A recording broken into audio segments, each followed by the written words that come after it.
Hello, আবার শুরু করে দিলাম। আজকে রওনা দিচ্ছে হচ্ছে আপনার মালয়েশিয়া।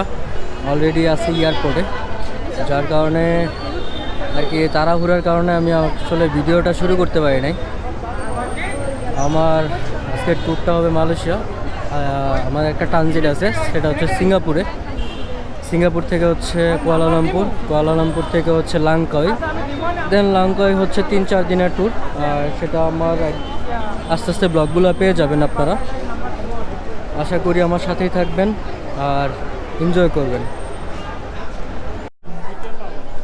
অলরেডি চেকিংয়ের জন্য ঢুকে গেছি, এদিকে যা বুকিং দিব, দেন হচ্ছে বুকিং দিয়ে এয়ারলাইন্সে ঢুকে যাব। এরপরে হচ্ছে ইমিগ্রেশন, বহুত কাজ আর কি। আমার একটা ঝামেলা হয়ে গেছে, সেটা হচ্ছে হোটেল বুকিং হচ্ছে হলো আমার ভাইয়ের নামে।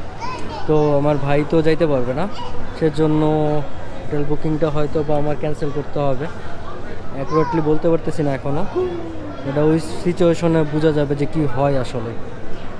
তো আশা করি আপনারা আমার সাথেই থাকবেন, আর অবশ্যই ভিডিওতে লাইক শেয়ার অবশ্যই করবেন। Thank you. অলরেডি ইমিগ্রেশনের কাজ শেষ করে ওনারা অনেক জিজ্ঞাসাবাদ, কেন যাব, কিসের জন্য যাব, মালয়েশিয়া আমার কেউ আছে কি না, অনেক জিজ্ঞাসাবাদ। তো জিজ্ঞাসাবাদ শেষ করে অলরেডি ইমিগ্রেশন শেষ করলাম। অনেক হ্যাসেল হইতে হয়, আসলে কিছু করার নেই। আমাদের বাঙালি স্বভাব খারাপ, আমরা বাঙালি হচ্ছে হলো যাব ঘুরতে, অন্য কোনো জায়গায় থেকে যাই। তো আসলে ওনাদের দোষারোপ করে লাভ নাই। তো কি করব, এটার জন্য আমাদের হ্যাসেল পোহাইতে হচ্ছে।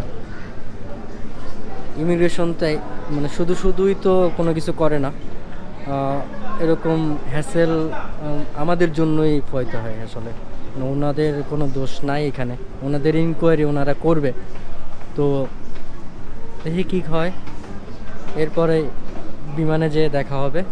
আল্লাহ হাফিজ।